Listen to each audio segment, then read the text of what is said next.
মোহাম্মদ আবু বক্কর ও পিয়ারা বেগম দম্পতি দুই সন্তান নিয়ে সুখেই কাটছিল দিন।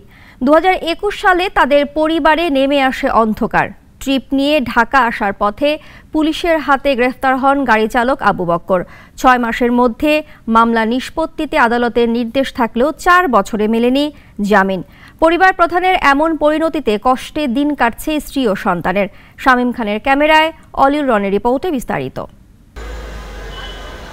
সকাল গড়িয়ে দুপুর, মুষলধারে বৃষ্টি পড়ছে। তবে সেই বৃষ্টি অসহায় পিয়ারা বেগম ও তার অবশ সন্তানদের দমাতে পারেনি, বরং মা ও সন্তানের না পাওয়ার হাহাকারের সঙ্গী হয়ে ঝরছে অজর ধারায়। বৃষ্টি মাথায় নিয়ে দূর থেকে স্বামী ও বাবার সান্নিধ্য পেতে তাদের ছুটে চলা। আবু বক্কর পেশায় ছিলেন একজন গাড়ি চালক।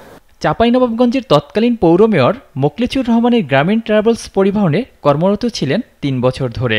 মাদক মামলায় 2021 সালের 23শে ডিসেম্বর রাজধানীর কল্যাণপুর থেকে গাড়ি চালানো অবস্থায় আটক হন তিনি। গাড়ি ছাড়িয়ে নিয়ে আবু বক্করকে মিথ্যা মামলায় ফাঁসিয়ে দেয় মালিকপক্ষ। মামলার এজাহারে অভিযোগে উল্লেখ করা হয় 400 গ্রাম হেরোইন জব্দ। ঢাকা মহানগর দায়রা জজ আদালত। ছোট বড় বিভিন্ন মামলায় আসামিরা এখানে আসেন বিচারের জন্য। কারো ভাগ্যে মিলে ন্যায় বিচার, কারো আবার বছরের পর বছর পেরিয়ে যায় সত্য উদ্ঘাটনে। এমনই একজন রাজশাহীর পিয়ারা বেগম, যিনি 4 বছরেও পারেননি সত্য উদ্ঘাটন করতে। আদালতের বারান্দায় আর কত ঘুরব, 4 বছর ধরে আদালতে হাজিরা দেই, মামলা শেষ হয় না। কবে শেষ হবে তাও জানি না। 2 সন্তান নিয়ে এখন বেঁচে থাকাই দায় বলে বারবার কান্নায় ভেঙে পড়ছিলেন পিয়ারা বেগম। কিন্তু জানতো না যে কার মাল কোথায় থেকে এসেছে গাড়িতে, কিন্তু যেই মালে তো সরব আমার স্বামীকে করা হয়। আজ 4 বছর যাবত কারাগারে বন্দি। কিন্তু আমার এই যে ছোট ছোট বাচ্চা, আমি কিভাবে মানুষ করব, কিভাবে খাওয়াবো তার আগে? 4 বছরের পারভেজ আর 2 বছরের আলী এখন 8 ও 6 বছরে পা দিয়েছে। বাবাকে কাছে পাওয়ার স্বপ্নের প্রহর গুনছেন তারা। বাবার জন্য কান্দে। আজ ওর আব্বাকে বললো যে বাড়ি চলো, আব্বা বাড়ি যাবা না, সেটা মেলা কান্নাকাটি করলো।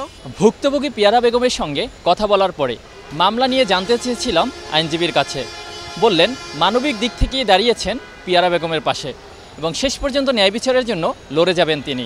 আমি শেষ পর্যন্ত এই মামলায় থাকব এবং আমি উইদাউট ফি, আমার ফি এর প্রয়োজন নাই, তারা দিলে দিবে, না দিলে না দিবে।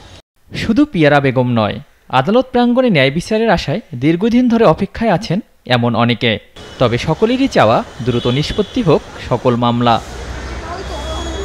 অলিউল রনি, নাগরিক, ঢাকা।